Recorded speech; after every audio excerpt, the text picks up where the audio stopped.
Coming up on this episode of the Spiro podcast.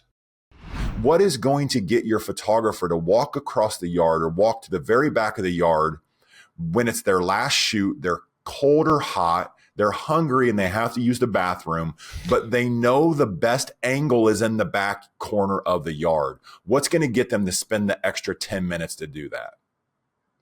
Welcome to the Spiro podcast, managing your real estate photography and videography business. With your hosts, Todd Kivimaki and Craig Magrum. Hi, and welcome to the Spiro podcast, managing your real estate photography and videography business. Spiro is a software platform. It's designed to help you run your day-to-day real estate media business, but really to help it grow and scale as well. I'm Craig Magrum, host of the podcast. Welcome back to another week. If you're a returning viewer or listener, if this is your first time, welcome. We're all about building community in the real estate media industry and helping you build a strong business. So we hope you find this valuable and profitable for your business. And we always love interaction with those that are listening and watching, getting your input on topics that we discuss and ideas for other business topics that we can discuss on this podcast. So I'll just start off by inviting you, drop us a line if you have a topic. Right off the top here, you can email us at hello@spiro.media. And we would love to hear your ideas for topics that you'd like to learn more about in running a real estate media business. All right, so with that aside, let me introduce the Spiro founder and owner and our co-host of the podcast, Todd Kivimaki. Hey, welcome back to another week, Todd. Craig, it's fabulous to be back. What a fast start of the year. No doubt. This is going by really quick. You know, one activity, I'll just dive right in here, and this is not the topic of the podcast, but one thing that I am doing, and I have a post with some more detail in it on the Spiro Super User Facebook group. And then also, if you are a rep coaching student, I have posted in the channel and there to your forward students. I am time tracking, Craig. I am back on that. We've talked about this a little bit. And I'm doing it because I feel like the year is going very fast already.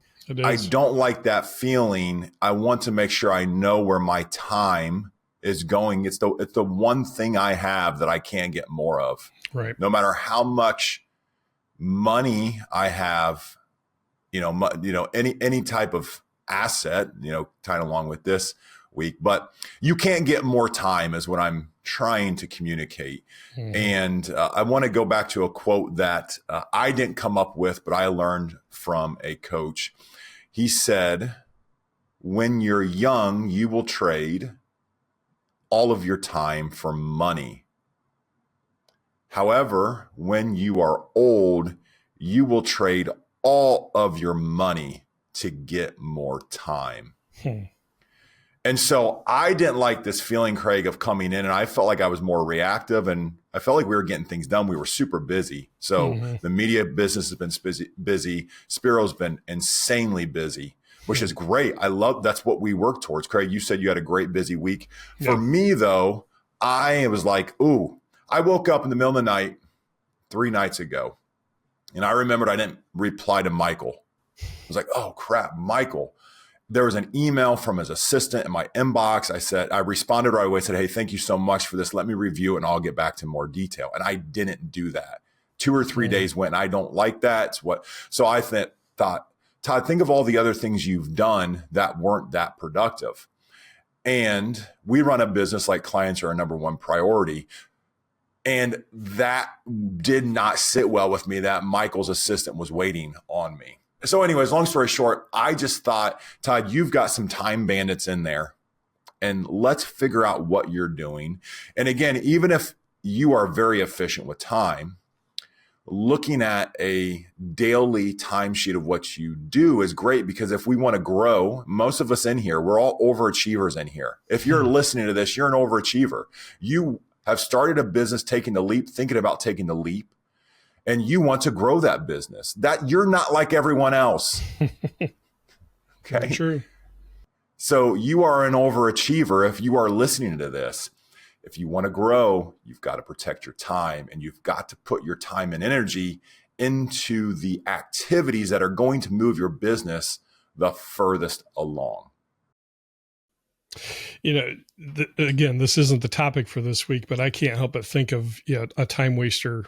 One of the biggest ones for many of us is video shorts. Okay, we're in the media business, right? We're all about producing media and viral media and helping agents, realtors get their brand out there, and we all do it through media.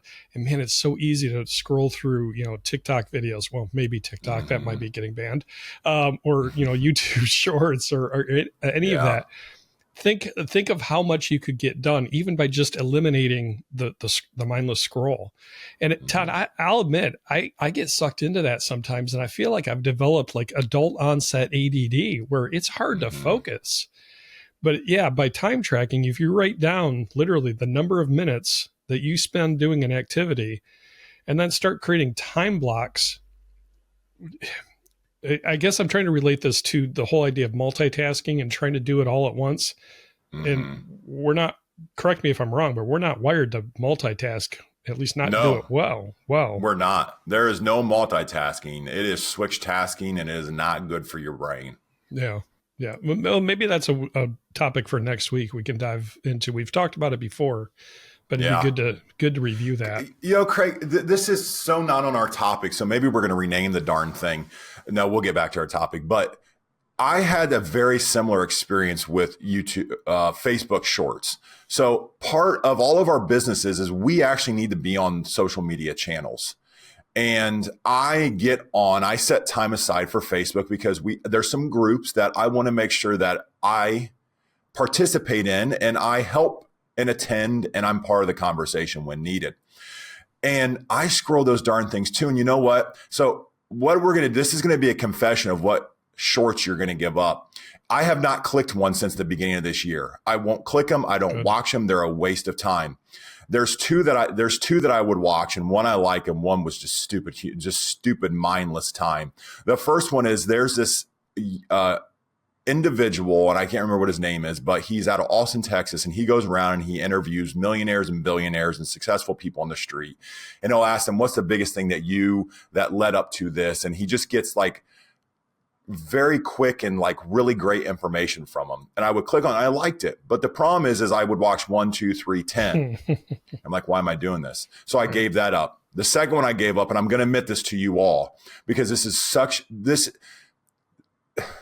it was created. I want you all to know, and I'm going on a rant here.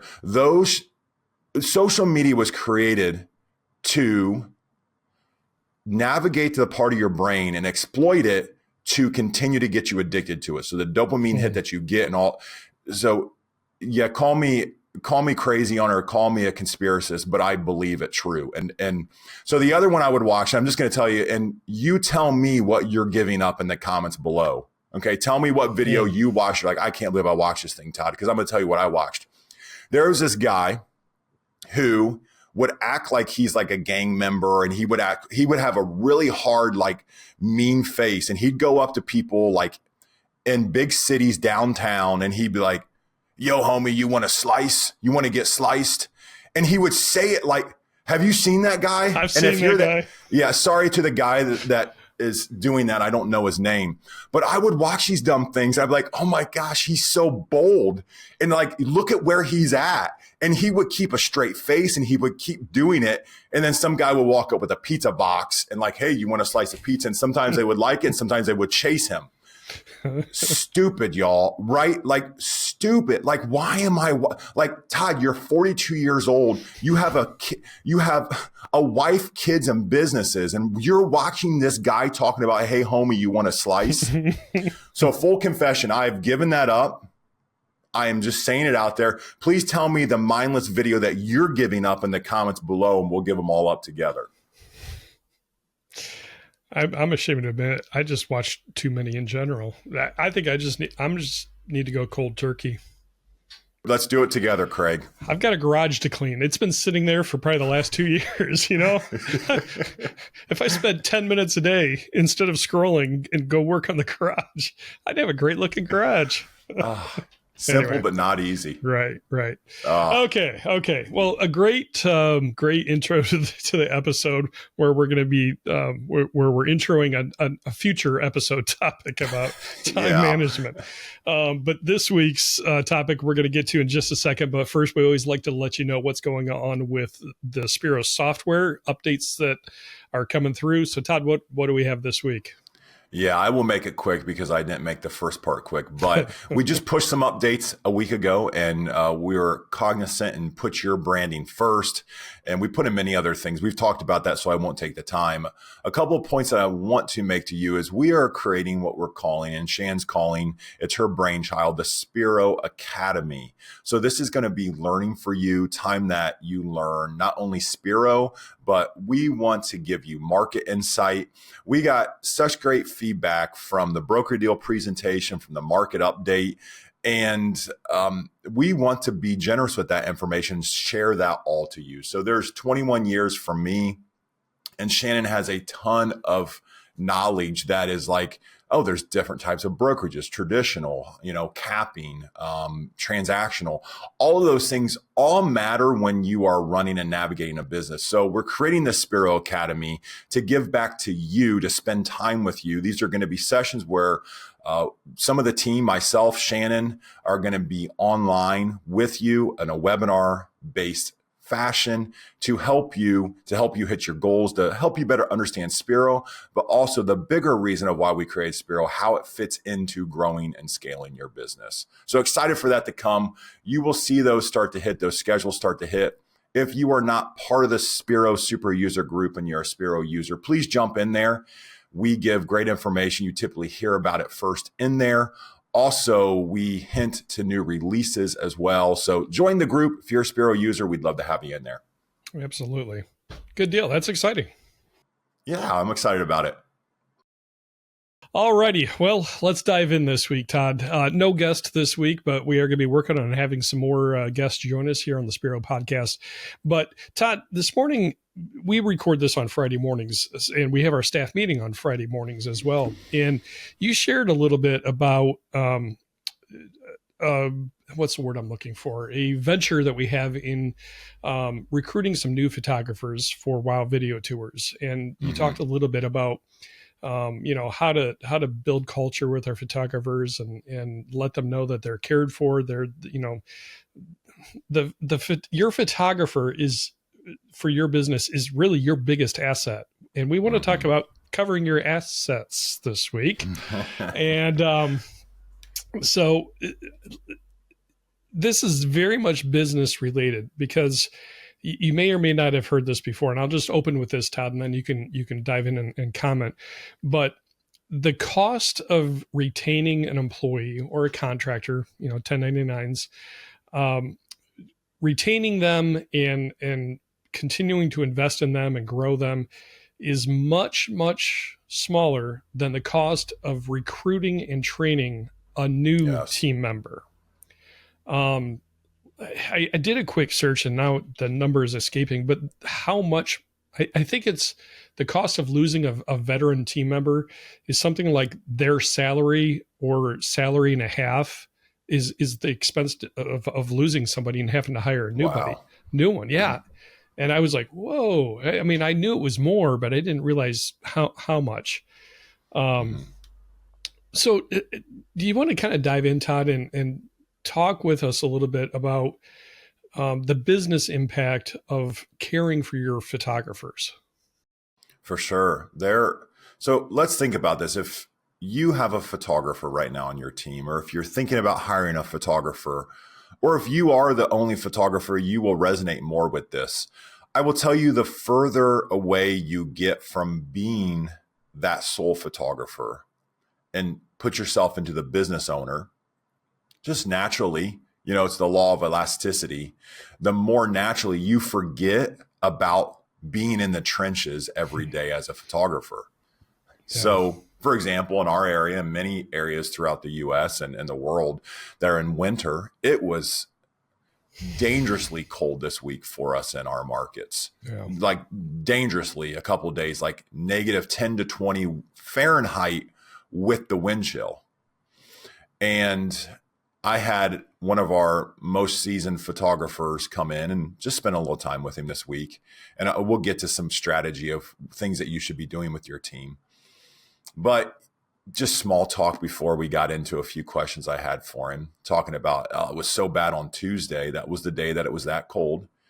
He was outside for 10 minutes and couldn't feel his hands, didn't know that he was really pushing the buttons because he was so frozen.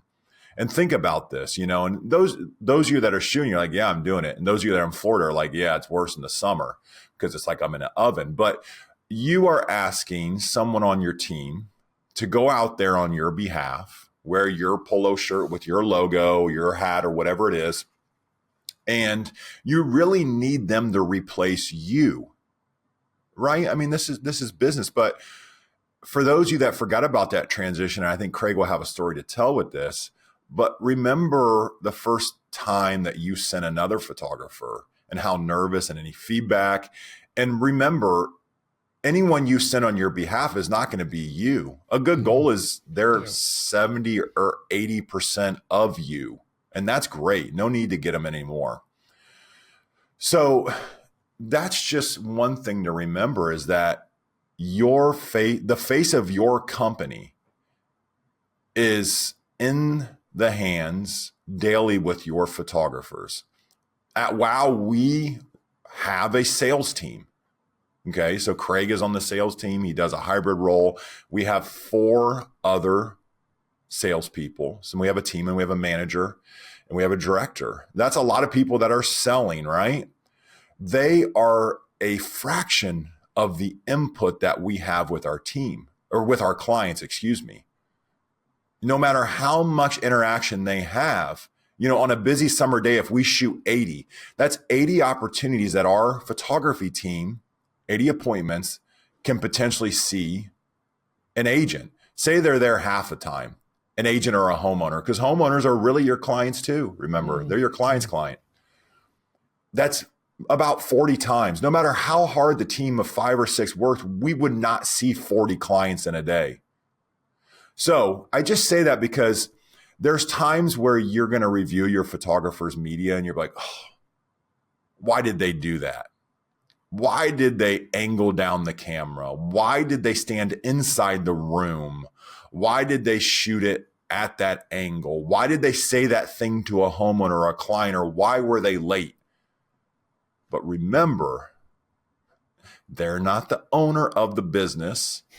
No one will ever care for it as much as you. And that's okay. That's actually a good thing. And they are out there doing all the little things for you every single day. So I truly believe that they are your largest asset in your business. Right. And so you want to cover them well and invest in them well.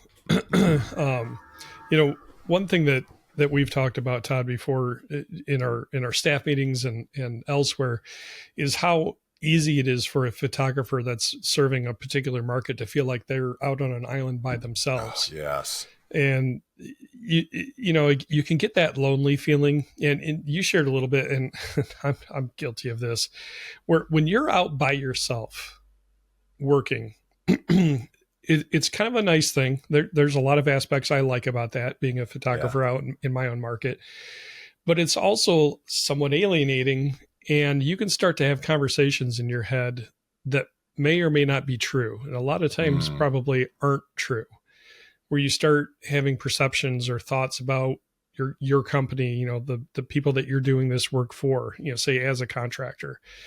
And if that business owner or management team, supervisor, whatever, isn't making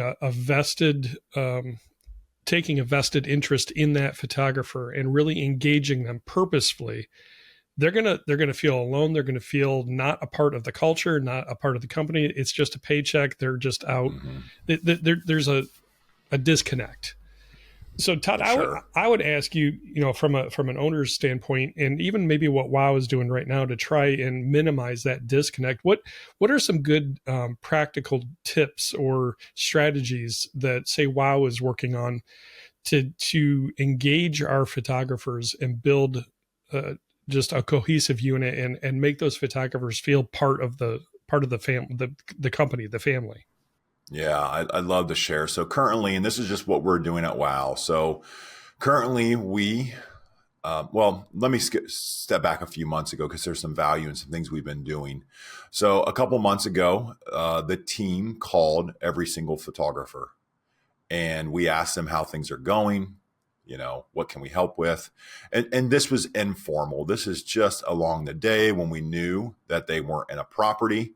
And the way we know they're not in a property is because in Spiro, they check in and check out of jobs, our on-site tracking. We understand where they're at.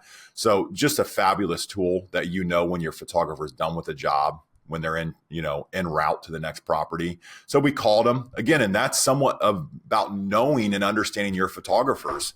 If you even have a great intentions of calling all your photographers and you call them when they are in a house or the drone's in the air, first they're like, why is Todd calling? Right? I mean, always, no matter how big or small you are, when the owner calls, everybody goes, why is the owner calling me? Okay. Even if you think you have a fabulous relationship with each one of your photographers, and you might, no matter what, when you call them, they're like, hey, the boss is calling. Okay. That was a thought error I used to have in my head. It's like, oh, I'm just friendly Todd. So understand that there's a priority when your number shows up on their phone. Then there's some stress of I'm in a house, I'm with a client, I have the drone in the air, or even I'm driving, I can't answer right now. So just something as little as understanding the right time to call your photographers is important. It further confirms that you understand them, that then gets them to buy in, that gets them to walk across the yard when it's -20 out and take the best shot. That's your goal. I've said that before and I want to say it on this podcast, but what is going to get your photographer to walk across the yard or walk to the very back of the yard when it's their last shoot, they're cold or hot, they're hungry and they have to use the bathroom, but they know the best angle is in the back corner of the yard? What's going to get them to spend the extra 10 minutes to do that? It's your relationship. We talk about relationships all the time, understanding them. So we have called all of our photographers, and I did not call them. And specifically, I did not call them because I didn't want my name to show up on their phone. I don't have a lot of interaction with the photographer, so I'm very aware of when I do have interaction.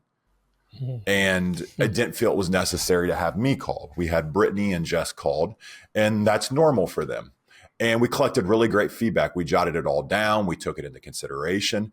And so they heard from us. And you know what? I'll tell you that a lot of them said, hey, it's really great that you're asking these things. Or they would Slack Brittany or Jess afterwards, say, hey, thanks for checking in. Like, I don't really have any feedback right now, but it's good to hear from you. I really appreciate that. I'll let you know if anything comes up. That's a simple thing that you can do to show people you care. It's free. It's easy. It just takes a little bit of your time.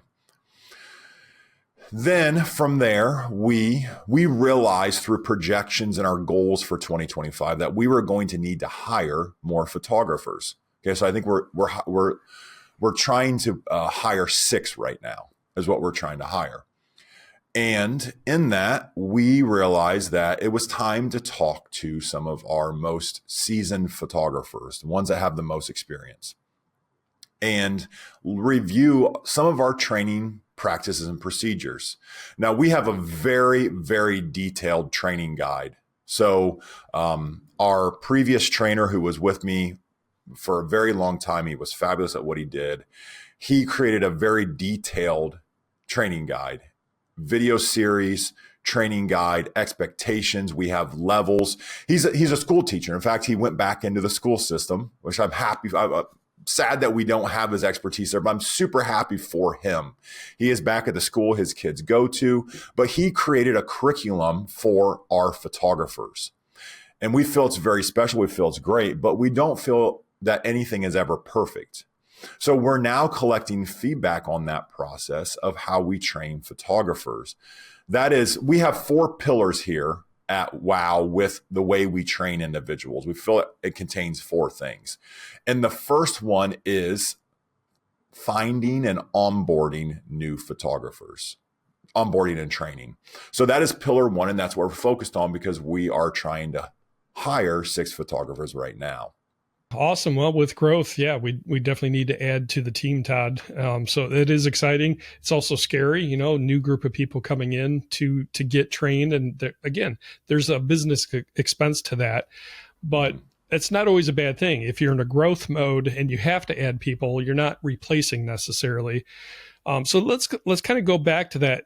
So we're adding photographers because we're growing, and we're very thankful for that. But we want to make sure that as we continue to take care of and value our current photographers, our veterans, those that have been with us, whether it's a short time or have been with us multiple years. You talked a little bit about having some of the veterans in to talk about caring for the rest of the team out in the field. So why are we having the veterans come in to talk with you and the leadership about that? Yeah, great question. So there's a lot of strategic decisions around this of why we've had them come in. So when we were collecting feedback, it started some other discussions with team members, and they came from some of our most seasoned, and we realized how much they cared. Like they truly cared. And they said things such as, I want to make sure that everyone in my city is trained and has as many services as possible, because we look bad as a team if one photographer is not doing video the right way, not shooting the right angles, things like that. And we went, oh my goodness, like, wow, okay. So think about that. For those of you that don't know our company makeup at WOW, we have subcontractors for our photographers. And to have a subcontractor say, hey, I want to make sure that the team knows how to do the services, because collectively as a whole, it might impact all of our jobs and impact my jobs. I mean, and think about that. Like if you send a new photographer out and a client is not happy with that, they assume that that is the look of your entire company. And they assume that either your quality is going down or something's different, or they're going to maybe try a competitor.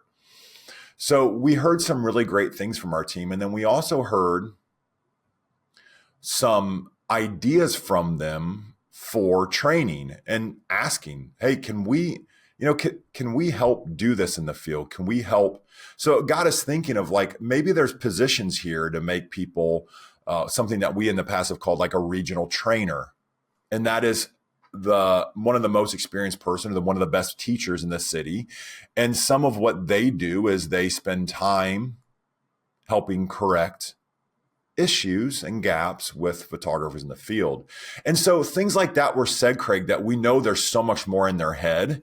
Yeah. And we don't want to assume, even though that we have a incredibly built out process for training, onboarding, and the progression of skills, we don't want to assume it's perfect, because we need to pivot and adapt and change as the market and our business changes.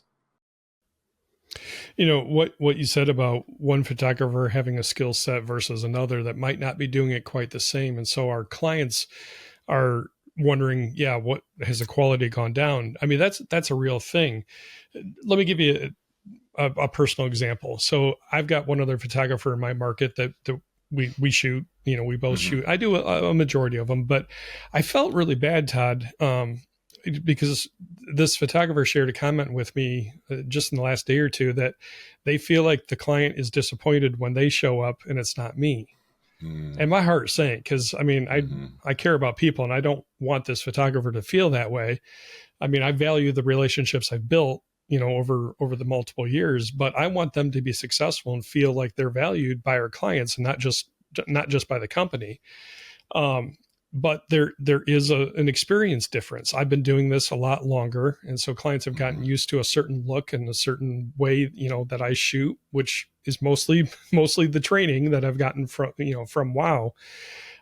But clients can notice even small differences that I don't even necessarily see myself. So taking the time to invest in that photographer to really replicate results will go a long way. And I try to encourage this person, hey, they're used to me because I've been doing this since 2017. I've built relationships. So I want to encourage you, don't give up.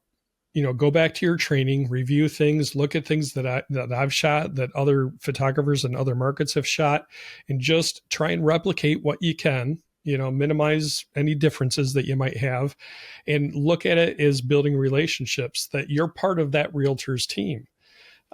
You're not just a photographer. You're part of their sales force. You're part of helping them win new listings, and really trying to bracket yourself that way and think of yourself that way, so that when you're interacting with them, they sense that from you, that you're not just there to shoot some pictures, but you're there part of their marketing team.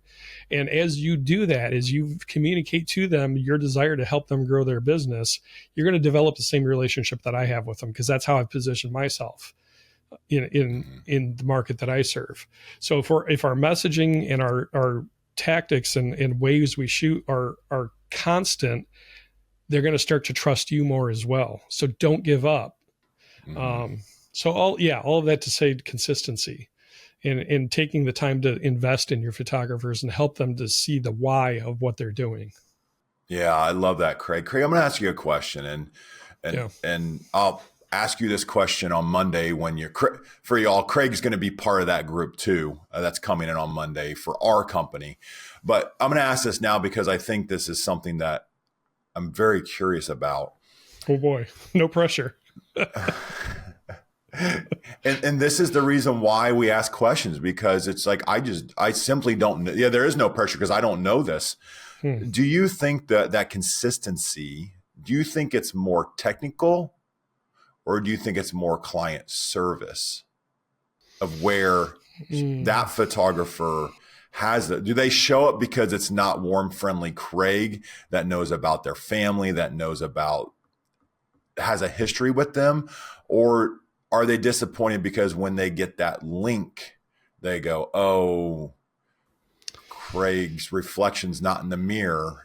And it's, I don't, so, sorry. Is that is it like, oh, these angles are just that much better? That's a hard one. That's a hard one to answer, Todd, because I think it's a little bit of both. Okay. So back when I was on my own and had my own business, I had another photographer that was shooting quite a bit for me. And I would get comments where, they're just not taking quite the right same angles. And I would go back through their media and look, and I'm like, I'm happy with these angles and composition. And I remember one client specifically that complained about showing, I think was it too much ceiling or too much floor? Okay. Common. Yeah. And I told this realtor, I said, I'm going to confess, I would shoot this the exact same way. I have to be honest with people. So I do hear feedback from clients that they'll first go to the technical part of it. Well, it's just not the angles that you take, and sometimes that is true. I have seen pictures that I would not have taken, or compositions that I wouldn't have formed, because that's not part of our training. So there is a legitimate aspect of that. So it's definitely part of that. But the other part of it is the other photographers that I've worked with in my market. There is an age difference. Let me start there. There's an age difference. Okay, I'm going to leave that one alone, Craig. I think this is a legitimate part of it, though. Okay, for those of you watching, you see the gray in the goatee, right? You can't see. Well, maybe you can see a little strike there. I'm 48 years old. Okay, I'm closing in on the half century mark, and I'm getting very introspective about that. But I think with age comes some built-in trust, because people don't see you as the kid, right? Yeah. Is the inexperienced. It doesn't matter how good you might be. Sometimes people will look down on you because of your age and not have any faith in you. That's now fair. You can't let that get you down. You have to work all that much harder to earn their trust, right? Mm-hmm. For those that are older, that have been around the market for a little while, you've got kind of built-in trust. And hey, this isn't a kid coming out of college. Mm-hmm. And there is things that you learn with time and how to interact with people, how to interact with clients, confidence that is built with time. Todd, if you'd taken me even just 10 years ago I would not have the confidence level to speak with people about the business that I'm in that I have now. It's a good point. And it only comes because of experience and time. I've gotten to learn this industry. And so there's some things I can now pretty comfortably talk about. So when you have, say, a younger person that is on your team out there shooting, the realtors that they're dealing with might just not have the trust in them because of the age difference and because of the lack of experience in building business relationships, how to communicate. There are differences. So that part of what I try and teach the photographers that I'm working with in my market is one little, I don't want to call it a trick because I mean it, but I'll say to a seller, hey, you made a great choice in choosing so-and-so as your realtor. They're really investing in their media and marketing for you. And not everyone does that. Not all the realtors that I see in the market do this. So you've got a great realtor. It's a great line. It's a line, but it isn't. But it's part of positioning myself. Yeah, no, I know what you mean. But it's part of positioning ourselves as a company and as a photographer, but as a marketing specialist, as part of that realtor's team. So there's an added value that they didn't just hire a photographer. They hired a marketing consultant. Now, someone that's new in the business, that's younger, might not think of positioning themselves that way or communicating that way in front of a seller and or the realtor that's standing right there that gets a little grin when they hear them say that. So long answer to a short question. Honestly, I think it's both because I've run into both. Yeah, I think so. As you were saying all that, Craig, I agree 100%. And the split, what it is, we can all argue on, but say it's 50-50. 50%, you have to be of the level of technicals to not raise red flags. And then 50%, you need to give a higher level customer service. It's again, we're in a service business. This is the feelings. Some of the feelings that they get at the appointment are then reflected on the end product. Just simply think about it. Think about it both ways. So if they have a bad feeling after the appointment because of the photographer, we all know they're going to pick apart those images like none other. Yeah, I'm going to expand on that. So back when I was on my own, the photographer I had shooting with me, younger guy, college age, and he's the one that was producing photos that I was happy with. I thought they were good composition. They were good angles, but I would hear people pick those things apart, but they would also say, most of them, he's very nice, but he's just so quiet. Yeah. So they took that quietness as shy, awkward, / even I had one person that thought he was rude. And this guy was not, he was not rude. He was not rude at all. He was the nicest guy you'll ever meet. But because he was quiet, they took it as rude. So yeah, their perception of personality and or communication will impact their technical pick apart of the media. Yeah. Yeah. And it goes opposite way too, as to where if you leave that appointment and you have just wowed them, you put on your song and dance, you walk out of there like, yeah, those people are great. You could produce crap and they're never going to say it. Okay, case in point. So I never produced crap, but I shot real estate photography 21 years ago. It was not great. Ryan is our trainer at WOW who built that. So some of you know that name. But anyways, we shot a lot of houses, like 1,000, 1,500, a lot a year, properties. And looking back over, and some of this is just my gray hair and my memory's probably going, but I don't remember one complaint come in. Like I just don't. Now they weren't as picky. Remember 20 years ago, people were taking photos on a Sony Mavic 3.5-inch floppy. So I had lower expectations, but you know what? And this is me being conceited, but when I walked out of that house, man, I wowed those people. They were like, man, and they would just look at it, and you would get by with things that are like, yeah, that wasn't so great, but the experience and their expectations mentally were, that was such a great level of service. It's going to be the same with photos. I don't know what that is from a mental standpoint. Some of you that study the brain, let me know what that theory is called, because I'd love to know what that is.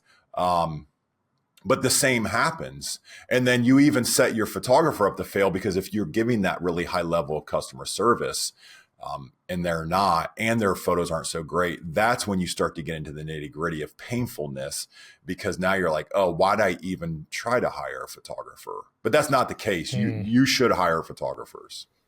Right.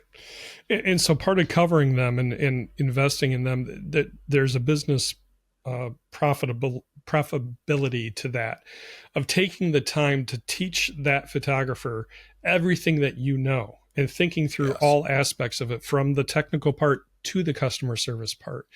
They might just, quote unquote, just be a photographer. They might not have a hybrid role of a business development specialist, but train them as one anyway, because that's going to impact the experience that the realtor has with that photographer, and therefore the perception of your company. And it makes them feel a vested part of that business. If you're giving them business skills, you're taking the time to invest in them. They're not just an expendable commodity, right? We talk to realtors about photography being a commodity. They want the best pictures at the cheapest price, and that's all they think about. But if you show your value as not just a photographer, you're not just a commodity, the relationship goes deeper. It's the same thing with your contractors. Don't view them just as photographers. View them as a vital part of your company in helping you grow, and value them as people. So am I getting to the point of this? Yeah, it hurts when you lose photographers on your team. It just does. Yeah. And we're hiring 6, and one of them is transitioning on to a different career, and that's great. We know that 2 to 5 years is kind of the limit for photographers, unless they move up. And that's not conclusive, but on average. And this individual happened to be he was going to school. It's the next step for him. So we're happy. There's just a hole there, but it's going to take time, money. We're going to have unhappy clients because of it. We're going to have to train. So there is a cost. So if you're doing this, do it correctly and invest the time to build a relationship with your photographer. Educate them on just even what to say. Don't assume that those words that Craig used there, giving compliments about the agent to the homeowner, is very smart. But I'll tell you what, to a 20-something-year-old, or maybe even to an introverted individual, you're like, you want me to say that? Again, that goes back to feelings. I got my feelings clock here. It's difficult to say feelings out loud. Just do that with your team. Write those things down. If you know something about an agent, put it in their Spiro notes on their agent record. If you have that in your head, be generous with that information to your team members. Type it in, go to the agent, put it on photographer notes. Then when your photographer's at the house of that agent, they'll click the red button and they'll view your brain dump about the agent. Then that photographer can walk in and talk from a perspective that seems like they're just picking right up where you left off. You know what kind of customer service that is, that it feels like to that agent, be like, well, wait a minute. How did this person, like the communication, like Craig took time to tell this other photographer about what I like and what's important to me. Like, I think that's just a simple thing that you can type in those notes. Craig, is not something that we can do on a consistent basis. We have notes in there, but taking that information and sharing that, I think can be huge. And again, it just ties back to the idea of what you focus on will expand, and focusing on your biggest asset being the photographers, and taking time to ask them questions. Don't assume you know everything. You might have shot 10 times more houses than they have, but they're doing it today, right now, as a photographer of your company. Don't assume you know everything. Ask them for their information. I think you will find so much value in it. And at the same time, they will feel good that you ask, and they will feel good for helping out. Can I share one thing that kind of impacted me in a really good way that WOW has done? And this isn't to kiss up to Todd or anything like that, because Todd didn't even ask me about this, but something small like, okay, so Todd, you had a photographer come in just this week and talk about how cold it was and their fingers. Well, I remember just a couple of months ago, it was kind of a similar cold snap, and in the mail, I got a card from the office just thanking me for the work that I do out in the field, and a gift card to Starbucks. Hey, grab yourself a warm drink as you're headed out. Very small thing. I think it was a $5, maybe a $10 gift card. So not a huge investment, but just the thought that my office was thinking about me out in the field, knowing that it was cold out, man, it just gave me a really good feeling as part of the team of, hey, they're thinking about me. You have to be intentional with your realtors, yes, with marking down the notes, but do that for your photographers as well. The impact will be huge. It builds great culture. It shows that the company cares about the human being. This is again covering our assets. Our assets, for lack of we don't want it to be a cold business term, because these are human beings that you're working with that are helping you build your business. But the buy-in that you'll get from your team when you just take the time to be intentional in caring for the human beings on your team, massive. An easy thing to do, and that is, I'm so happy that the team did that, and that really comes from, setting those expectations at a company level of core values. Mm-hmm. And, I didn't even know that happened, Craig. That was exciting to hear happen. That's fabulous. Kudos to Jess and the team. And maybe Brittany wrote the card. But getting that feedback is so important, and allowing people, and a word we use all the time, and again, it's just a business term, but we try to empower our employees. Jess knows what's important. Let Brittany know that photographers are important to us. We empowered her to be able to, something as simple as write a card and I think it was probably $5, Craig. I think it's probably what it was. It's the amount doesn't matter, y'all. It really doesn't. This is an Austin Chevron thing. He's a realtor at an adjacent market to us, and he does coaching. He really just does coaching now, but that's your reticular activator in your brain. That's what it's called. I remember that brain function. Your reticular activator is what is triggered when you open that card and you get that gift card. It's just that thing that makes you feel warm. And this goes back to what we kind of opened the episode with, Todd, with time management. As an owner, I would encourage you, take the time, and I did this for my clients back when I had my own business, take the time to write out thank you cards for your team. Mm-hmm. Manage your time. Instead of scrolling through the videos or whatever else it is, block out a block of time to invest in your team. Get creative. Start brainstorming how can I show this person I care about them? And I'm telling you, it will build huge dividends for your business, but also just the relationships you're able to build with your team. And that just makes for a very healthy, non-toxic workplace. Y'all, if you're listening and you're still with us, thank you. Mm-hmm. There's probably a million ideas that we didn't cover. Can you share them? Can you be generous with what you're doing with your team or ideas? Share them in the comments below. Email them to us. This isn't just a ploy to get comments on this video. We just care that we serve you. So if we can get comments going down there, to help us all, it'd be great. What ideas do you do? Or do you have a cool little thing that you've stumbled upon or you've nurtured and it's really great for your team? Let us know what it is. Generally, I want to know. I want to collect this feedback because I want to do it for our team, and I want the whole community to understand how to build these teams. So share that with us below, that thing that you do that just makes your team feel like you care. And let's see if we can get a nice list going below and build this community.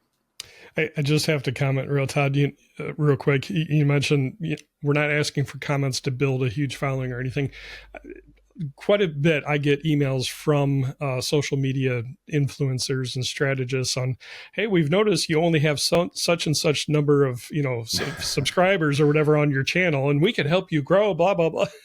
Yeah. and there's these ways of getting people. We do ask for you to give us a like, sometimes to share, but half the time I forget to ask that, Todd, because that's not the important part.